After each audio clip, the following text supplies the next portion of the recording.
Pronto, começando. Então, eu preciso virar aqui para o pessoal do Zoom, me desculpem. E o pessoal do Zoom, acho que estão me vendo. Acredito que sim.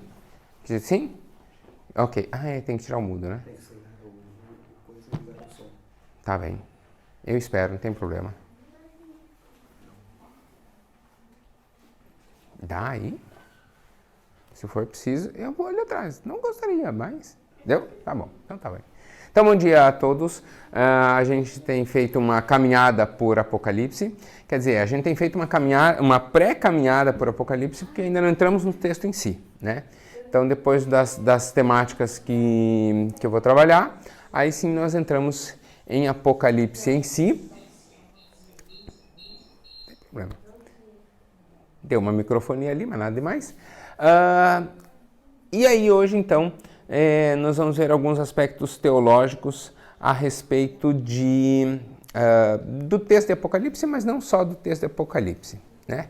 Mas, pois não. Não sei, não. Lá só estou captando no vídeo. Tá bom. Então, são assuntos prévios, né? A gente falou sobre guerra, sobre paz, sobre esse conceito de guerra e paz, né? Depois o Jorge trouxe também uns aspectos específicos do texto em si e tal. E então eu separei para as próximas 4 semanas alguns aspectos teológicos a respeito de Apocalipse. Hoje um pouco mais genéricos, depois um pouco mais certos, como por exemplo a questão de nomenclaturas usadas em Apocalipse. A gente tem um exemplo simples, né? A gente tem a palavra anjo, né? Anjo, eu acho anjo muito bonito em hebraico. Vocês sabem como se diz anjo em hebraico? Essa é uma curiosidade interessante. Anjo em hebraico é queruv, né? E no plural é queruvim, que vem a ideia de querubim. Só que queruv em hebraico é repolho. Porque é aquela ideia do trono de Deus fechado, né, pelas asas dos anjos, como uma cabeça de repolho, que você não consegue abrir a cabeça de repolho sem romper, né? Você tem que rasgar a folha, cortar a folha, macerar a folha para tirar, né? A glória de Deus também é fechada pelas asas dos anjos como uma cabeça de repolho. Você vê aqui. É bonito, né? Mas você vai ver o exemplo e você fala, meu Deus, que exemplo mais simplório. Pois é, mas as coisas de Deus às vezes são assim, né? Para o pessoal entender bem, elas são bem simplórias. Então tem algumas coisas interessantes, como por exemplo, anjo. Vocês já viram que as cartas de Apocalipse são escritas para anjos? É estranho isso, né? Daí vocês vão descobrir quem é o anjo e tal, né? Então, para a gente entender algumas coisas, a gente precisa entender como que um texto é escrito em si. Por isso, o primeiro ponto que a gente vai tratar hoje é inspiração e iluminação. Né? Iluminação é mais ou menos como se fosse a lâmpada mesmo. Iluminação, luz mesmo, né? A inspiração é inspirar, encher o pulmão de ar, né? Botar ar para dentro. E botar ar para dentro para poder falar. A gente, quando está sem ar, não consegue falar. Quem teve Covid conheceu bem essa sensação. Você não consegue falar sem ar. E aí o ar é muito interessante do ponto de vista geral bíblico, porque quando a gente pensa em ar, a gente pensa, ou em sopro, né? E aqui do hebraico ruach, é o sopro divino, né? Então é como surge a vida no bonequinho, né? Deus molda um bonequinho lá de argila e aí bota a vida nele soprando. Então o sopro de vida, né, vem justamente disso. Tem uma tirinha, assim, um desenho que eu acho muito legal. O pessoal que jogava videogame na década de 80 sabe que às vezes a fita não funcionava, né? Aí a gente assoprava, né? Para ela voltar a funcionar, né? Aí o pessoal brinca que Deus não podia jogar de videogame, porque você imagina Deus assoprando na fita e de repente a fita pega a vida, né? E sai... né? Porque é assim que Deus fez o bonequinho começar a ter vida, né? Soprando nele. Então, a ideia de inspiração também é isso, né? É Deus soprando a sua revelação, Deus soprando a sua palavra. Então, é enchendo o profeta com a sua palavra, é trazendo vida para o profeta. Isso não significa que aqueles que escreveram os livros, eles eram os transcritores, né? Eles não transcreviam. O islamismo, por exemplo, entende diferente. O islamismo diz a tradição do Islã, inclusive, que o profeta Maomé ele nem mexia a boca, ele só abria a boca e a própria voz de Deus é que dizia o Corão. Nós não temos, até porque eles pegam, né, muitos trechos da Bíblia que são a base do Corão. Nós entendemos completamente diferente. Quem escreveu colocou um pouco de si ali também. Então, quando você pega um escrito de Pedro, tem características de Pedro, palavras de Pedro e um vocabulário extremamente errado, do grego mais simplório que tem, porque Pedro aprendeu o grego na faconada, aprendeu o grego empurrado a falar. Agora, quando você pega uma carta de Paulo, aí você vê um grego show de bola, bem escrito e tal. E quando você pega um escrito de Lucas, aí você tem aula de grego, porque era extremamente bem escrito, né? Lucas era médico, Pedro era pescador e Paulo era um bom político. Fazia tendas, mas era um bom político. Era romano, ia para cá, ia para lá. Paulo era um cara descolado, né? Andava por várias ondas. Então, tem muito do escritor ali também, né? Na seleção da palavra, às vezes na eventual seleção de um exemplo, na forma de escrever. E a forma de escrever do tempo também conta muito, né? Se você pegar, por exemplo, Provérbios você tem muito da poesia hebraica ali. A grandeza da poesia hebraica não é a rima. A gente pensou em poesia, a primeira coisa que vem na cabeça é rima, né? A composição, a questão da métrica e tal. O hebraico não tem nada disso. A grandeza da poesia hebraica é a diferenciação, é o contraponto. Por isso que quando a gente olha na poesia, por exemplo, de Provérbios, né, você vê ele dizendo, se fizer isso é tal coisa, se não fizer isso é tal coisa. Né? A mulher prudente edifica sua casa, mas a tola a destrói. Qualquer, né? Então é sempre esse contraponto. Então, quanto mais claro o contraste, melhor a poesia hebraica é. Por quê? Porque é assim que é o estilo da poesia hebraica. E pronto. Então a inspiração é o modo com o qual Deus revela aquela história que Ele quer trazer à luz para o seu profeta, para aquele que vai registrar aquele texto, né? E há nessa inspiração uma lacuna que Deus permite que a personalidade da pessoa apareça ali. Então há ali um estilo próprio de ser escrito. Mas o texto escrito não se encerra nele mesmo, porque não basta escrever, a gente escreve para alguém ler. Semana passada e essa semana nós estávamos na faculdade com os júris de arguição dos trabalhos de conclusão de curso. E nós sempre, quando vamos começar a avaliação, começa com a exposição do aluno. Ele tem lá os seus 15 minutos para fazer a exposição e a defesa do seu trabalho. E aí sempre os professores dizem, lembre-se que os seus avaliadores já leram o texto, porque a gente recebe os textos antes para ler, fazer os apontamentos, e aí ele vai fazer a defesa. Por que ele diz isso? Porque a pessoa não precisa explicar nas minúcias, né? É demonstrar de modo global porque, como foi, onde chegou, onde queria chegar, né? Tal. Porque a gente já leu o texto. Então, quando você escreve para alguém, você espera que aquela pessoa leia. E você já imagina quem é que vai ler ali. problema é que na questão da inspiração, você tem dois leitores ideais. A gente chama essa pessoa para quem você escreveu de leitor ideal, né? O leitor a quem você tem a ideia. Então você tem dois leitores ali. Tem a pessoa mesmo para quem você escreveu, mas como é um texto inspirado, você tem a universalidade desse texto, né? Ele tem que ser um texto que não basta ser para aquela pessoa, tem que ser para mais, né? Então, quando você olha, por exemplo, uma carta de Paulo agradecendo a alguém que enviou uma ajuda missionária, Paulo está escrevendo para alguém agradecendo uma ajuda missionária que enviou para Paulo, né? Paulo fazia tenda, parou de fazer tenda, começou a ser só missionário, precisava comer de algum lugar. Então, as pessoas enviavam oferta e ele escrevia a carta dizendo muito obrigado pela oferta. Ok, esse é um primeiro leitor ideal, né? Agora, o que interessa para nós? O dinheiro que veio ou se Paulo comeu ou não comeu?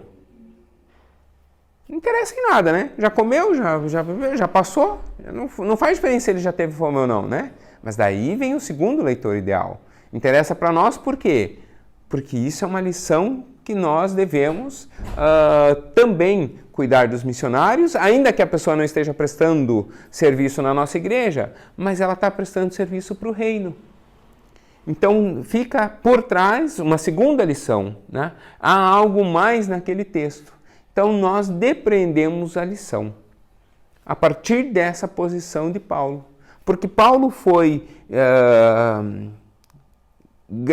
reconheceu, né, a gratidão, expressou a sua gratidão para aqueles que o ajudaram no sustento missionário. Então, nós tiramos dali a lição de que nós temos que ajudar também, é parte da missão do reino, ajudar o missionário, né? Ou em qualquer outro, ou qualquer outra lição, né? Por isso, por exemplo, vale a pena estudar as cartas de Apocalipse, porque são cartas específicas para aquelas igrejas, mas são cartas que, olhando para cada uma daquelas igrejas, nós podemos identificar, às vezes, problemas que há na nossa, às vezes, elogios que há na nossa, e às vezes, nos preparar para dizer, esse problema não ocorre na nossa igreja. Então, nós aprendemos com o erro do outro para não cometer o mesmo erro, né? E também uma lição geral, de que, se você for reparar, e eu não vou adiantar o texto, porque nós vamos estudar carta por carta depois, mas cada igreja tinha uma característica diferente. Isso também impulsiona o nosso coração a entender que há determinados costumes ou determinadas práticas desta igreja que talvez não seja exatamente da igreja do vizinho. Mas a igreja dele também caminha, né? Há um caminho comum, com determinadas diferenças aqui ou ali. E isso não impede de Deus falar lá e falar aqui também, né? Então, há alguns aspectos que realmente a gente sabe que são desvios, mas há questões que são diferentes. Exemplo simples, nossos irmãos presbiterianos batizam com um copo d'água derramando rapidinho ali na cabeça, né? Só a aspersão, um pouquinho de água. Batista não, Batista tem que dar o tibum, né? Se não mergulhou em tudo, não valeu, né? Eu lembro de um amigo que uma vez foi batizar um adolescente e quando o menino saiu, o topete dele não tinha molhado, né? Tava em pezinho assim. Então o cabelo molhou, baixou todo o cabelo e o topete ficou para fora.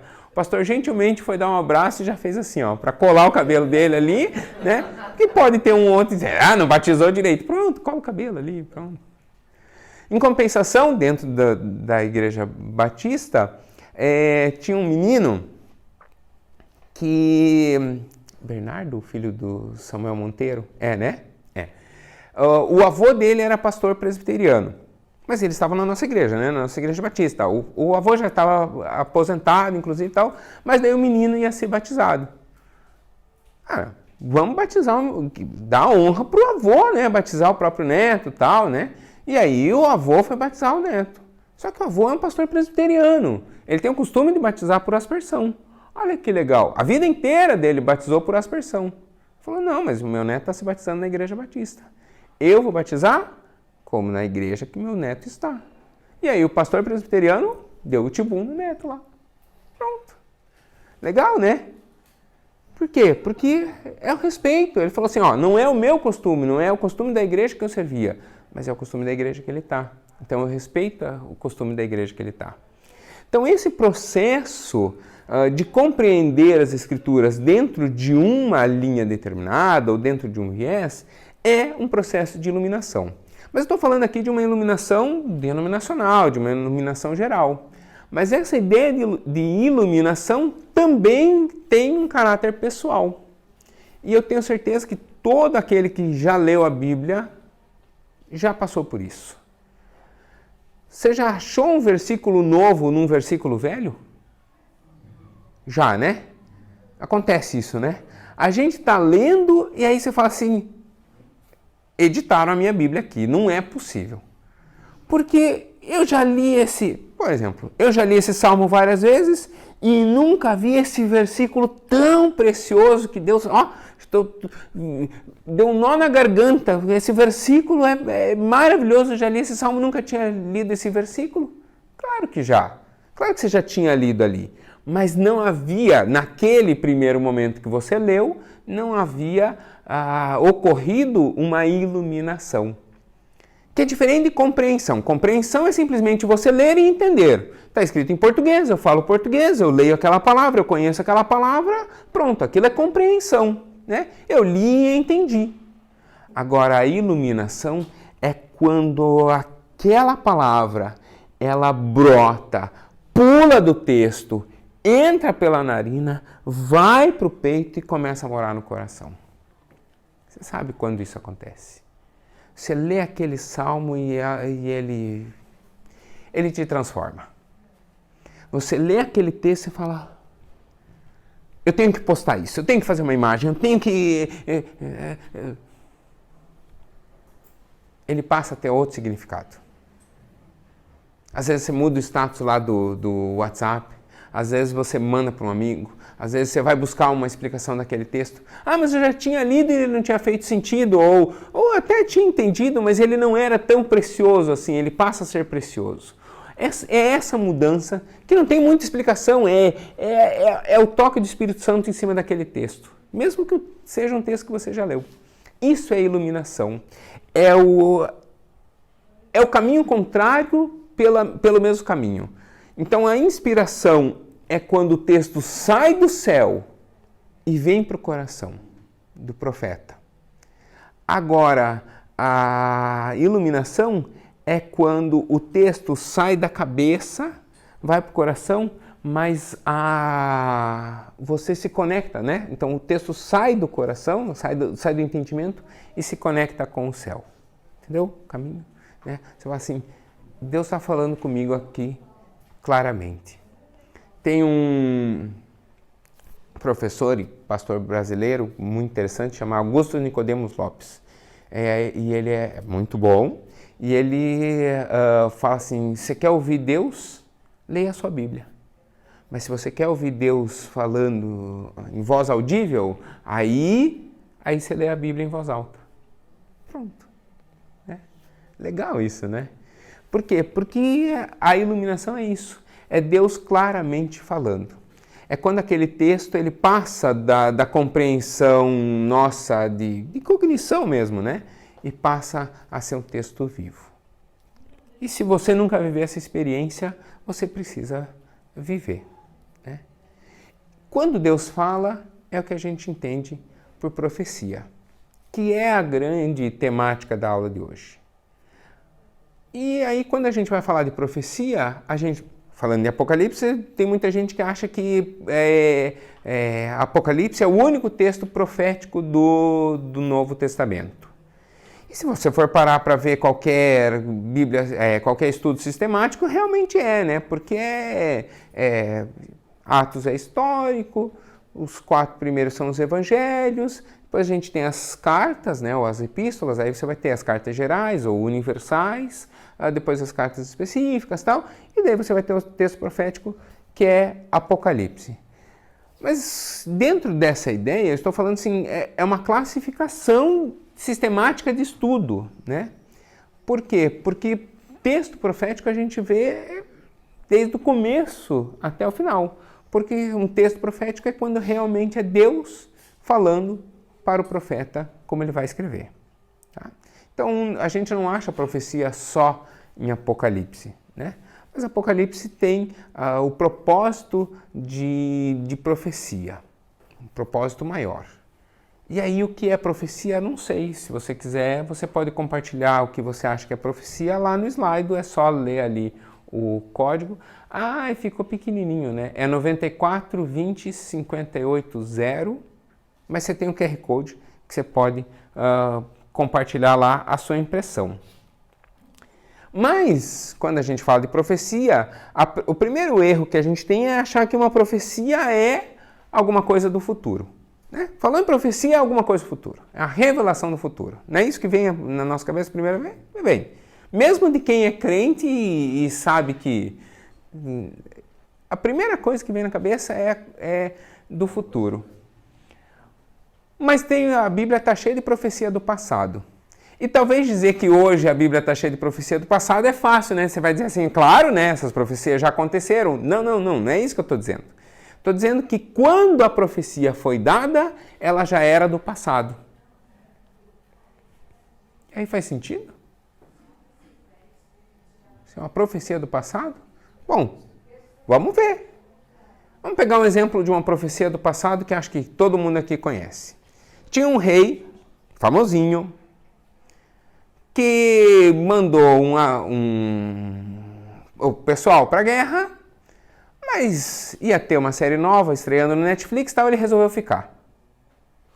E aí, era verão, ele viu uma dona moça tomar banho lá na ria, achou bonitinha e quis namorar aquela moça. Só que ela era casada. Aí a moça engravida, e aí ele vê que deu problema. Chama o marido da moça e fala, né, ó, volta pra cá, fica lá com a tua esposa, tal. Ele fala assim, não, mas eu não posso, porque o pessoal tá em época de batalha, eu tenho que ficar em época de batalha, então eu vou dormir no quartel com a galera, não vou pra casa. E ele não foi estar com a sua esposa. Essa é a história de Davi e Urias, o Eteu, né? E ali no meio, a moça em questão é Batseba. Que eu nunca sei se é Batseba ou Betseba, porque tem os dois escritos. E hebraico não tem vogal, né? Então não sei. Ou é Batseba ou Betseba, depende a sua versão da Bíblia.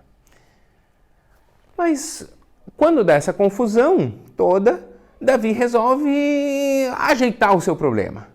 Então, já que o marido não foi dormir com a esposa para, né, ter a desculpa de que era o filho, o que ele faz? Bota Urias na linha de frente da batalha. E aí fala pro pessoal, ó, na hora todo mundo grita atacar e vocês dão 2 passos para trás e o Urias, que não está sabendo da história, vai para frente. E aí mataram o Urias. Tá bom. Acontece a história e aí chega Natã, que era o profeta, que vivia meio nômade assim, e não sabia de nada, e nem conhecia os planos de Davi. E aí ele faz uma profecia do passado. Conta uma história do homem que tinha as ovelhas, né? Tinha muitas ovelhas, e aí Davi tinha muitas esposas, porque Davi, quando se torna rei, pega todo o harém de Saul, né? Então, Davi tinha mais ou menos umas 300, 400 mulheres à sua disposição, mas ele quis a do outro. Né? Por quê? Porque essa que é a graça, né? As outras ele já tinha, então ele queria a diferente. Natã revela aquilo. Mas já tinha acontecido. Era uma profecia do passado. Por quê? Porque profecia não é do tempo, é do escuro para a luz. Aquilo que Davi tinha feito, que era o pecado que o consumia, e aí esse menino acaba depois morrendo, tem uma história interessante, Davi sofrendo enquanto o menino está doente e tal, depois vocês podem ler isso. Mas aquela história estava escondida. E trazer à luz foi o que o profeta fez. Já tinha acontecido. Por isso que é uma profecia do passado. E a maioria das profecias bíblicas são assim. São revelações daquilo que já tinha acontecido mas não tinha ainda necessariamente clara ali qual era a vontade de Deus, ou nesse caso especificamente, qual era a reprovação de Deus. Né? E aí, quando o profeta vem admoestar o rei, né, dizer para o rei que ele errou, ele usa esse sistema de uma profecia do passado para claramente o rei entender que aquela reprovação não estava vindo de Natã, mas estava vindo dos céus. Não era Natã que estava dizendo que você fez errado, não que Natã achasse que estava fazendo certo, né? Mas o juízo sobre o rei não era um juízo de Natã, era o juízo do próprio Deus. Então a profecia do passado, a revelação do passado é uma marca recorrente na Bíblia, mas é uma marca de Deus falando. Isso é muito interessante. Eu queria contar uma experiência que talvez seja uma das mais simples, mas uma das experiências mais fortes que eu já tive na minha vida pastoral. Eu comecei indo nos presídios, ajudava na pastoral carcerária. E nos presídios tem uma coisa chamada seguro. Presos que não podem ficar com os outros presos. E eles ficam literalmente no seguro, numa cela isolada. Né? Ficam lá numa cela solitária. Não é porque fizeram algo de errado assim dentro. Porque quando o preso tem um mau comportamento dentro da cadeia, ele vai por um tempinho para o castigo, né? Fica lá na solitária. Não, esses eles ficam o tempo todo lá, porque se ele sair dali e for para o meio dos presos, pelo tipo de crime que ele cometeu, os outros presos matam ele. Então ele tem que ficar isolado mesmo. Violência contra a criança, violência contra os pais, principalmente contra a mãe. No caso dos homens, crimes da área sexual, os presos não aceitam. É engraçado, né? O cara é preso, mas ele tem uma ética do preso, né? Se o cara é ladrão, não tem problema. Tá lá no meio da galera, tal, né? Ele se chama, inclusive, de ladrão. Agora, tem crime que o preso não aceita. O que entrega os seus parceiros, né? Eles também não aceitam. Bem, estávamos no presídio feminino e quando a gente faz o culto, é no pátio, então é só o pessoal que não está no seguro. E depois, lá no presídio feminino, a gente subia para o primeiro andar e ia para a cela dos seguros orar com as presas. Então, você fica na porta, uma chapa de aço, uma largura assim de uns 10 centímetros, e ela tem a portinholazinha que é por onde passa a comida, e algumas tem uma portinholazinha na vertical, né? Que é uma portinhola pequena, assim, de 5, 10 centímetros, para ela poder conversar ali, e as que tem uma portinhola maior, assim, daí é coberto com vidro. Então, se tem o vidro, é maior, se não é só uma janelinha, assim, que não dá para colocar a mão direito. Então, quando a gente está orando com essas mulheres, às vezes elas abrem a porta e tal, e a gente, né, ora ali no máximo impondo a mão, não pega na mão, não pode, porque a pessoa pode puxar você para dentro da cela e tal. Então, tem algumas que têm um comportamento complicado, né, que às vezes até tem problema neurológico, a regra é essa, não pode pôr a mão. Aquele dia eu quebrei a regra. Não sei por quê.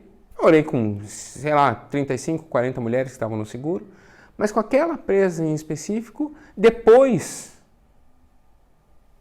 aquela situação me marcou. Estávamos ali, orando, um corredor aqui, pastor Ricardo orando pelas da esquerda, eu pelas da direita, e aí aquela mulher fez assim, como todas as outras, né? Coloca a mão pela janelinha para orar. E eu, naquela cela, eu tive vontade de tocar na mão daquela mulher. Toquei na mão daquela mulher e orei. E uma regra bem simples da capelania prisional é que você nunca pede qual é a bronca do preso. Você nunca pergunta por que ele está preso. Porque você está ali como capelão, cuidando daquela pessoa, não interessa pelo qual ela foi presa. E eu não perguntei para aquela mulher. E eu orei com ela. Eu até hoje não sei exatamente o que eu disse. Eu sei que depois que eu orei, ela falou assim, peraí. Diga, filha. A gente sempre chama de filha, né? Diga, filha, por que o senhor orou isso, pastor? E na hora eu dei uma resposta que nem é uma resposta minha. Falei assim, eu orei o que era para orar e está orado. Até meio grosseiro, né? Tá bom. E já larguei ela ali e fui pro outro. Pá. Passa-se uns 3, 4 meses, estamos de novo no presídio e tal, e aí essa moça já não estava mais na região do seguro, ela estava no pátio já com as outras presas, mas ela estava era um seguro, mas ela já podia ir para o pátio porque ela já estava condenada. No final ela pediu para falar comigo, o senhor lembra de mim? Não lembro, filha. 400 mulheres, 3 meses depois, não lembro. Ela falou assim, é que o senhor contou. E aí ela contou. Quando eu orei para que Deus tocasse o coração dela, segundo ela, para que Deus tocasse o coração dela, porque a bronca dela ia ser pesada. Provavelmente eu não usei esses termos, né? Mas a bronca dela ia ser pesada. Naquela semana, ela ia ter o julgamento dela. E ela foi condenada. 35 anos. 35 anos de cadeia. Eu nem sabia que era o julgamental. Mas eu orei pela vida dela, pela vida do juiz, e para que ela tivesse consciência de que ela ia ter uma bronca pesada, porque ela sabia que ela era culpada. Bom, ela tinha matado o filho. Tá? Bebê ainda, sei lá por que circunstância, ela matou o filho e ela tinha sido condenada por isso. Né? Por isso, inclusive, que ela estava no seguro. Né? Mas eu não sabia, vim saber depois tal. Eu até hoje não sei o que orei. Mas ali era uma palavra profética. Era Deus me usando para falar o coração daquela mulher. E ela falou que ela estava revoltada e ela estava planejando fugir, inclusive, né? Já estava no coração dela motivada a fugir no dia do julgamento, porque ela sabia que ela era culpada e ela sabia que ela ia ser condenada. Então ela já estava propensa. Ela falou, a primeira escapatória que der eu vou, e se atirarem em mim e matarem, bom, condenado por condenado já estou mesmo, né? Eu vou fugir de qualquer maneira. E depois da oração, ela falou assim, não, mas se Deus já sabe disso, então eu vou assumir o meu erro. E aí ela não tentou fugir. E talvez ela esteja viva até hoje por causa disso. Então, provavelmente, né? Já era uma mulher condenada, presa, tentando fugir. O policial que matasse ela, ninguém ia reprovar ele. Ela era já uma mulher reprovada na sociedade. Né? Ninguém ia achar estranho uma presa tentando fugir ser... O policial tentou detê-la e meteu bala nela. Né? Então, quando acontecem essas coisas, é literalmente Deus falando. E às vezes a gente nem sabe, quem é usado para ser usado como profecia, nem sabe. E na história da Bíblia, então, nós temos 2 tipos de profetas. Nós temos os que profetizam o futuro, o passado, mas também aqueles que profetizam o futuro, que eventualmente revelam alguma coisa. Né? E aí a gente vê algumas profecias já realizadas e, no caso do Apocalipse, muitas ainda por acontecer. Então, eu já adiantei um pouco a próxima pergunta, e se ele mudasse aqui me ajudava mais ainda? Agora sim, foi, né? Isso. E já expliquei um pouquinho do que é profetizar. Mas eu queria usar um exemplo bíblico, que está em Lucas, capítulo 1, versículo 64 em diante, 67 em diante, que vai ser a história de Zacarias. Zacarias era um homem muito interessante, muito bacana, que era muito condizente com o seu ofício sacerdotal, que era muito ponderado com as suas coisas, mas que não tinha filho. E aí Deus se revela a ele. Então, Lucas 1, 64, é isso, né? 67, perdão. Vai começar. E diz assim, e Zacarias, seu pai, foi cheio do Espírito. Lembra que eu falei da questão da inspiração? Né? Então, Lucas foi cheio do Espírito e então profetizou, dizendo, bendito o Senhor de Israel, porque visitou e redimiu o seu povo e nos levantou uma salvação poderosa na casa de Davi, seu servo, tal, né? Aqui é ele falando de como viria a ser o nascimento, né? Então, e aí ele vai falando, como falou pela boca dos seus santos profetas, desde o princípio do mundo, para nos livrar dos nossos inimigos, nas mãos de todos os que aborrecem. Então, ele está reiterando as profecias, dizendo, ei, está se cumprindo uma profecia que era para o futuro, que é a vinda do Messias, né? Está começando a se desenhar o cenário. Mas ele, para falar isso, ele foi cheio do Espírito Santo e aí ele profetiza, né? Ele começa então uma profecia do presente, dizendo aquela profecia que foi dada de modo mais genérico, desde Gênesis, lá quando a profecia da vinda do Messias, que né, a serpente morderá pelo calcanhar e você pisará na cabeça dela, né? Ali já é uma pré-vinda do Messias, é ele dizendo, esse tempo tão esperado finalmente chegou. A profecia dele é dizer, a profecia que havia agora começa a se realizar. Os planos de Deus, que nunca mudaram, agora começam a tomar contorno e começam a ter nome específico e agora começam a acontecer. Esse é um exemplo de uma profecia do presente. É ele dizendo, o tempo chegou. A hora é agora. Está na hora de caminhar, né? E aí a gente tem, inclusive, profetas bem interessantes, que são profetas regulares, que a sua vida é uma profecia do começo ao fim, e aí eu usei de exemplo Isaías, tem outros, mas usei de exemplo Isaías, e tem profetas que são profetas ocasionais.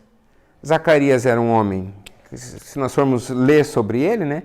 Zacarias era um homem que era bem visto na sociedade, era um homem que cumpria suas funções, era um homem que obedecia a Deus, mas que não era um homem que tinha uma revelação profética. Foi naquele instante em que ele teve, né? E aí, inclusive, é interessante porque ele vai ter e depois de um tempo ele vai ficar, inclusive, quieto, né? Um bom tempo quieto, né? Não consegue nem falar, né? Até para dar o nome do filho ele teve que escrever na plaquinha, né? Porque ele não... Deus dá inspiração para ele e fala, vai ser boca de profeta. Aí ele profetiza, não fala nada de besteira, né? Mas ficou quieto, Deus não cortou a voz dele, por quê? Porque Deus quis, pronto, né? Então há momentos assim, há profetas que são ocasionais, não, ou esporádicos, Deus revela e ao mesmo tempo corta. E é muito interessante isso, porque ele foi um homem sincero nisso, né? Quando ele não tinha o que falar, ele não falava. Tem coisas que, às vezes, a gente, na busca...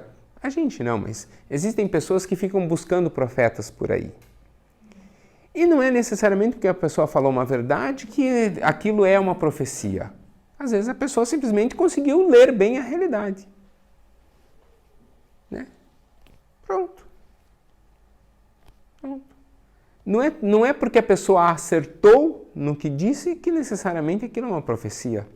Às vezes é natural que aquilo aconteça, é esperado que aquilo aconteça. Por isso existe nas Escrituras, inclusive, um teste profético. Para a gente entender como é uma profecia, existe o teste profético.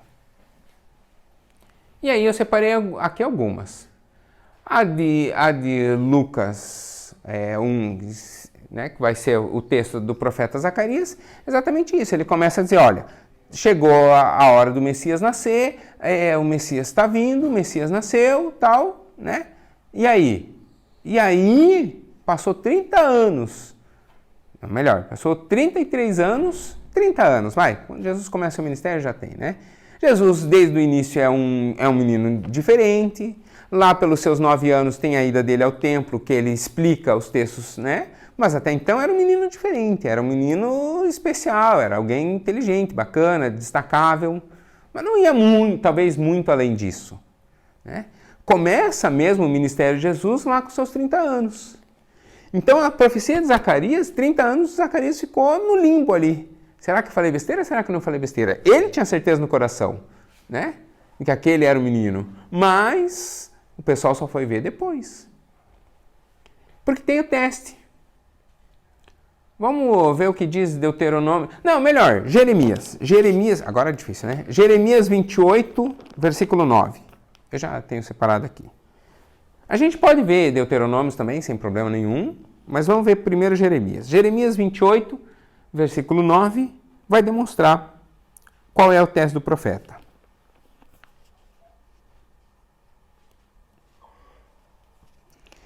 Jeremias 28, versículo 9 diz assim, ó: o profeta que profetizar paz, somente quando se cumprir a palavra desse profeta, é que será reconhecido como aquele a quem o Senhor, na verdade, enviou.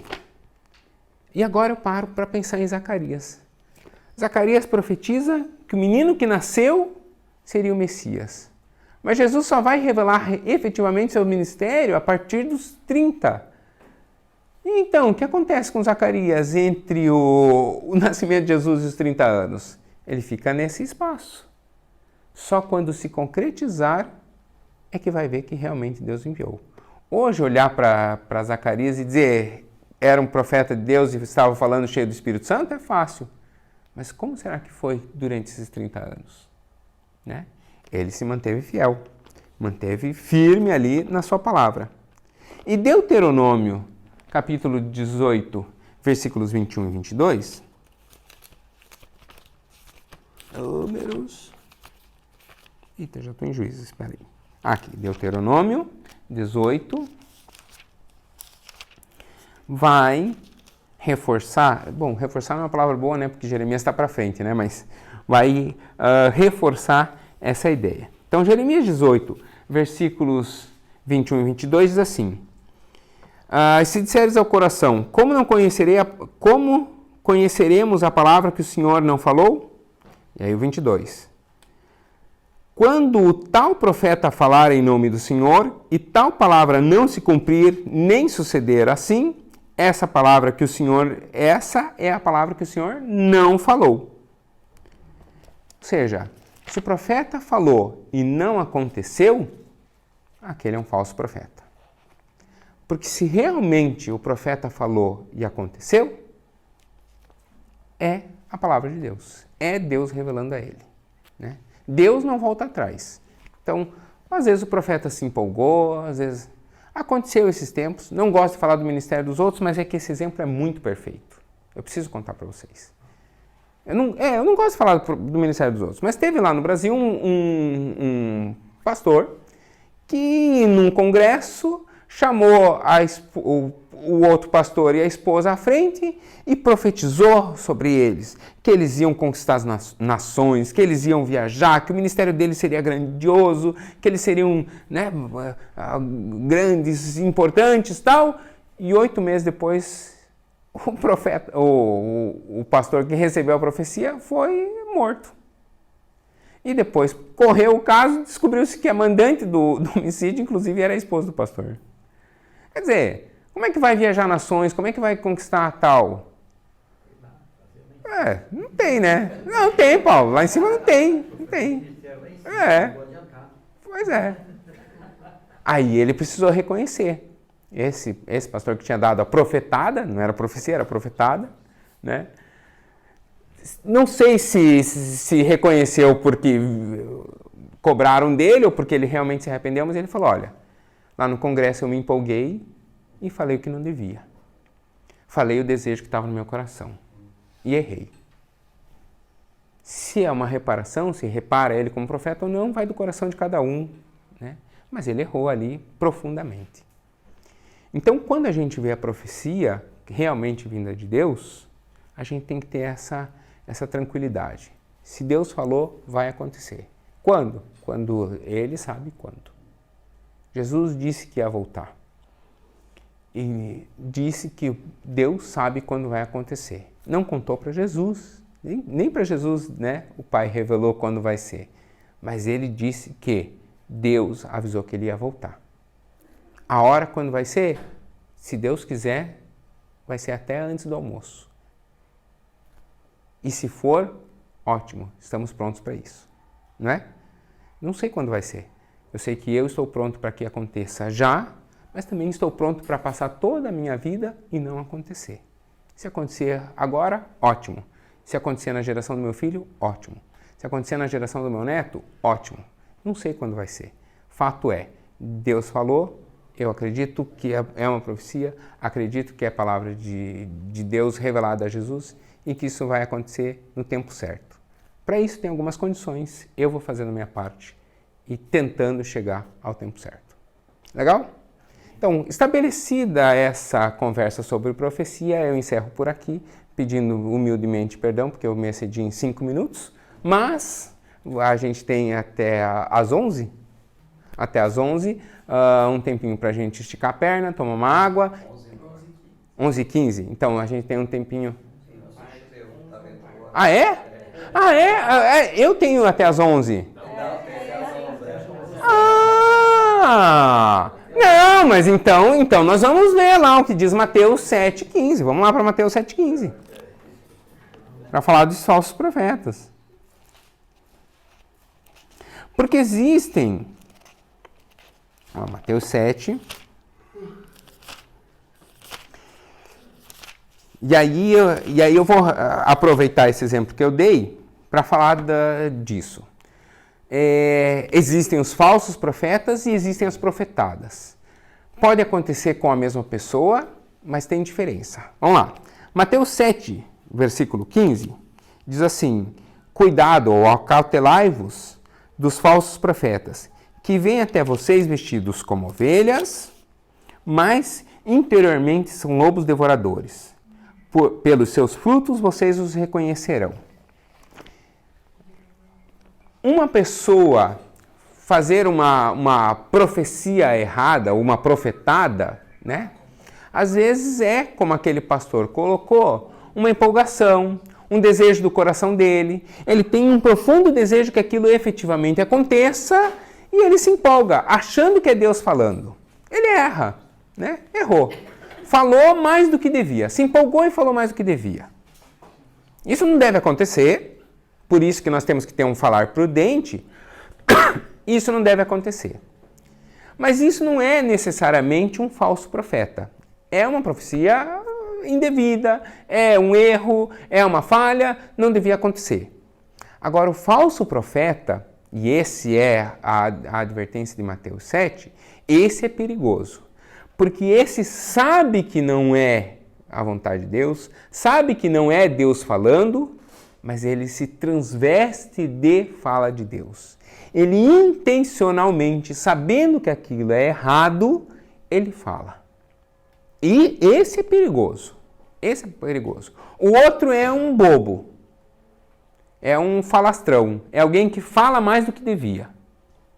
Agora, o falso profeta é aquele que tem no seu coração a maldade. Ele sabe que não é assim, né? E aí esse é que a Bíblia está ali, Mateus está ali chamando a atenção para nós termos cuidado, sabe? E aí, esse falso profeta, ele vai usar muito dessa tática de falar obviedades e de se valer de informações secundárias ali para obviedades. Por exemplo, um processo de leitura fria. Um casal chega para conversar com ele e fala assim, porque nós já estamos há 5, 6 anos casados, porque tarará, tarará, e aí ele profetiza que ela vai engravidar. Peraí, mas é básico.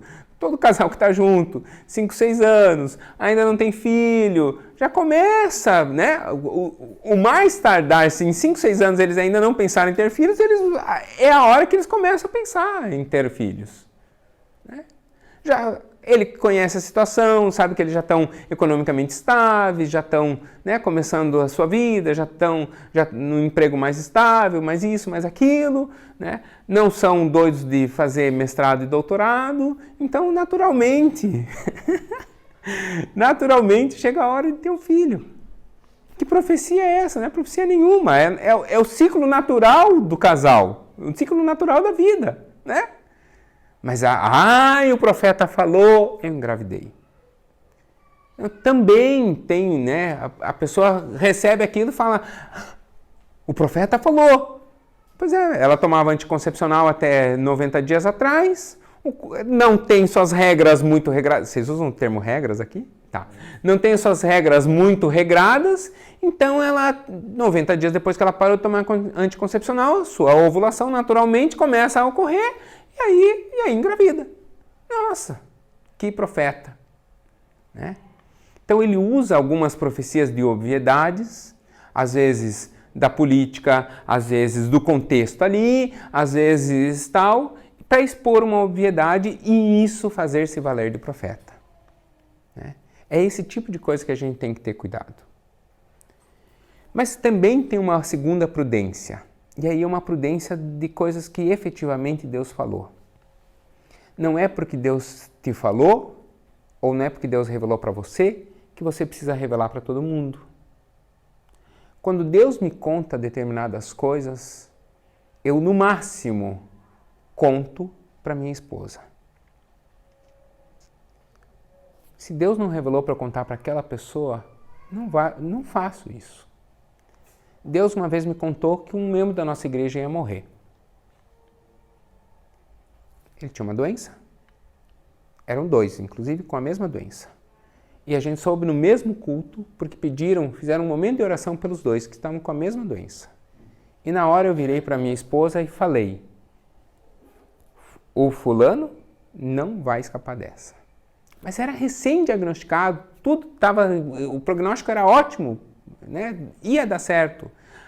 Passou-se um tempo, acharam um doador compatível com aquela pessoa.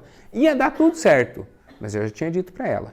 E a minha esposa é uma mulher muito de Deus. Ela seguiu perfeitamente o que a Bíblia diz. Ela não deu honra ao profeta da casa. Ela olhou para mim e falou, bem capaz, você fica falando essas coisas.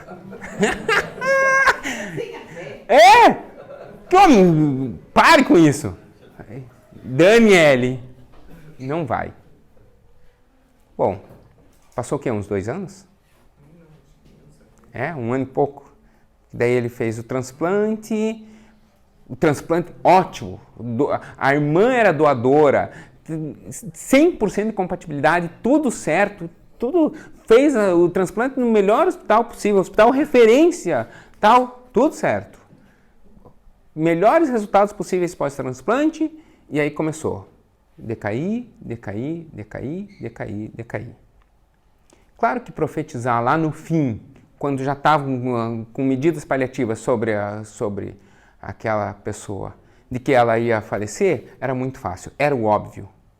Eu falei para ela no dia em que falaram, olha, fulano está começando a enfrentar um cancro, que era leucemia, né? Que é um cancro no sangue. Tudo bem, cancro no sangue, muitas pessoas morrem disso, eu sei, mas foi ali na hora, eu falei, não vai. Então quer dizer que o pastor Alan sabe quando a pessoa está doente e vai... Não, por favor. Aconteceu ali, especificamente, com aquela pessoa, naquela vez. Aconteceu. Mas eu falei para ela, só escreve e espera. Eu tinha certeza daquilo. Deus falou aquele dia comigo. Mas Deus nunca falou, chegue para os pais e fale isso. Né? Talvez se Deus tivesse falado, teria chego. E aí é lógico, a gente faz isso com prudência, né? Vamos preparar o coração, como vocês estão, a gente vai, né? Não fala assim, Deus falou que nem adianta fazer porque vai morrer. Cara, eu faria isso. Eu sou muito crente, sou muito obediente a Deus e eu faria isso. Só que eu ia dizer assim, tudo bem, Deus, só que nós vamos negociar então. Para eu fazer isso, o Senhor vai fazer o seguinte, o Senhor vai abrir o céu, vai descer um anjo, vestido com a camiseta do Beira-Mar, porque daí eu não tenho dúvida, vai descer um anjo com a camiseta do Beira-Mar e vai escrever isso em espanhol sem errar uma vírgula. Aí eu acredito. Entendeu? Eu ia botar Deus à prova, né? Dizer, o senhor quer que revele? Então tá bom, então confirme de um modo inequívoco para mim. É lógico que era só uma brincadeira, né? Mas, quer dizer, porque é uma palavra muito dura de dizer. Então a gente vai com calma. Tem outras pessoas que acabam, né, tendo uma ou outra doença e tal. Não tive essa revelação. Aquele foi um caso muito específico. Mas Deus também não me falou que era para falar para a família. Por que me contou? Eu até hoje não sei. Mas tudo bem. Deus me deu aquela certeza no coração. E a vida foi. E aconteceu. Então esse cuidado nós temos que ter. Profecias acontecem até hoje? Sim. Ah, mas a Bíblia não está fechada? Sim. É que hoje são profecias muito específicas. São para o tempo de agora. Não são mais esse caráter da universalidade das Escrituras. E às vezes, inclusive, tem um exemplo bíblico disso. Se você tem uma Bíblia mais antiga, hoje elas não fazem mais para economizar papel. Mas as Bíblias antigamente, vocês lembram que entre o Antigo Testamento e o Novo Testamento tinham 4 folhas em branco? Aquelas 4 folhas não era para anotar. Por que tinha aquelas 4 folhas? Porque em 400 anos Deus não falou com o povo, certo? Errado. Errado. Naqueles 400 anos Deus falou com o povo porque Deus falou sempre com o seu povo. O que Deus não fez foi alguma revelação naqueles 400 anos que fosse para além daquele tempo. Ou seja, não havia ali nenhuma profecia que precisasse transpor o tempo, né? Que precisasse chegar até nós, até agora, né? Porque eu não consigo aceitar que Deus ficou 400 anos sem ouvir o povo ou sem falar com o povo. Porque se fosse assim, Deus não falaria conosco até agora. Nós não estamos mais escrevendo a Bíblia. E Deus ainda fala conosco. Então é o tempo que as revelações de Deus para hoje são para hoje. Não precisam mais dessa universalidade. Tudo que nós precisamos saber de universal da revelação de Deus está entre Gênesis e Apocalipse. Já está revelado ali. Agora sim, eu precisava dizer que eu me excedi, agora sim eu me excedi em 2 minutos, agora sim eu encerro, agradecendo pela conversa, pedindo a Deus que revele muito da sua palavra a vocês. Talvez em profecia, ok, se for em profecia, mas em iluminação, que é quando a gente lê lá o texto e ele vai para o coração, isso que aconteça todos os dias e a cada momento que você pare para ler a Bíblia. E se não acontecer, tudo bem, segue lendo, que mais cedo ou mais tarde acontece, tá bom? Então, semana que vem nós não temos, né, porque nós vamos ter lá o evento Troviscal e tal, mas na outra semana eu venho contar para vocês sobre o repolho. Tô falando, hein, vou falar sobre repolho, tá bom? Não sei. Pausa ali para mim.